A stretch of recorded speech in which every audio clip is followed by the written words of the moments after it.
नमस्कार मंडळी, स्वागत आहे आपलं घरगुती रेसिपी मराठीमध्ये।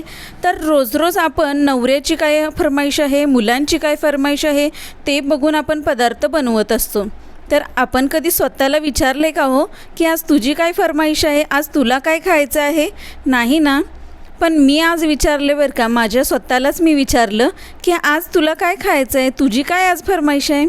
मग मीच उत्तर दिलं की आज मला मस्त असा पापलेट फ्राय हवा आहे, कारण पापलेट मला खूप आवडतो।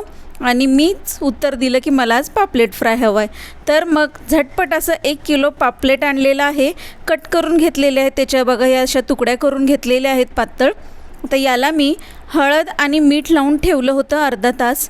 त्यानंतर आपण काय करायचं, याला मसाला लावून घ्यायचा आहे। पहिल्यांदा मी जे फ्राय करायचे आहेत ना तेवढे पीस ताटामध्ये काढून घेते, बाकीचं जे शेपटी आणि डोक्याचा भाग होता त्याचा मी रस्सा बनवणार आहे। तर हे जे फ्रायसाठी लागणार होते ते मी आता बाजूला काढून घेतलेत। आणि मिरची, लसूण आणि कोथिंबीर 4-5 मिरच्या घेतलेल्या आहेत बघा, आणि 10-12 लसणाच्या पाकळ्या, मुठभर कोथिंबीर, याचा मी वाटण करून घेणार। आणि ही चिंच ठेवली होती भिजत, आता ती मी कुस्करून घेते आणि त्याचं पाणी आपल्या या माशांवर घालून घेते। आणि त्यानंतर जे आपण वाटण बनवलं मगाशी ते सुद्धा आपण यामध्ये घालून घ्यायचं आहे।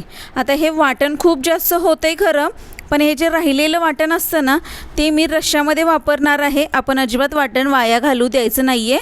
आणि त्यामुळे हे असं मी छान असं लावून घेतले बघा, वाटण खूप छान टेस्ट येते। अशा प्रकारे तुम्ही एकदा वाटण लावून ना मस्त असा पापलेट फ्राय करून पहा, छान चव येते। त्यानंतर आपण तिखट घालून घ्यायचं आहे, मिरच्या घातल्यामुळे तिखट थोडं कमीच घाला। त्यानंतर 1 चमचा धने पावडर घालून घ्यायची आहे आपण इथं। आणि त्यानंतर बघा आपण इथं गरम मसाला अर्धा चमचा घातलेला आहे। हा सर्व मसाला घालून झाल्यानंतर आता आपण पापलेटला हा सर्व मसाला लावून घेऊया छानपैकी ना, दोन्ही बाजूने, चारही बाजूने लावून घ्या, आतमध्ये सुद्धा बोटाने लावून घ्यायचा आहे, म्हणजे छान अशी टेस्ट आपल्या या पापलेटला लागणार आहे। पूर्ण दोन्ही बाजूने आपण छान असा मसाला लावून घेतलेला आहे बघा। आणि हा जो राहिलेला मसाला आहे तो आपण रश्श्यामध्ये वापरायचा आहे, त्यामुळे अजिबात टेन्शन घेऊ नका की आपला मसाला वाया जाईल। मसाला सर्व आपला आता लावून झालेला आहे।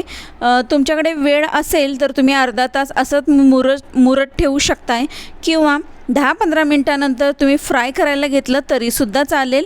पण माझ्याकडे वेळ होता म्हणून मी अर्धा ते 1 तासासाठी हा फिश ठेवलेला आहे मुरत। तासभर मुरला ना की खूप छान टेस्ट येते। आता मी याला झाकून ठेवलं आहे। अर्धा 1 तासानंतर बघा मी 2 चमचे रवा घेतला आहे, 3 ते 4 चमचे तांदळाचं पीठ, त्यामध्ये थोडंसं लाल तिखट आणि मीठ चवीनुसार घातलेलं आहे।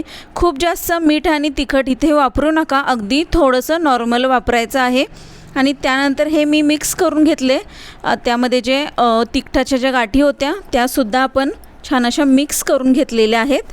ह्या पिठामध्ये आपण घोळवून मासे तळायला टाकले आहेत।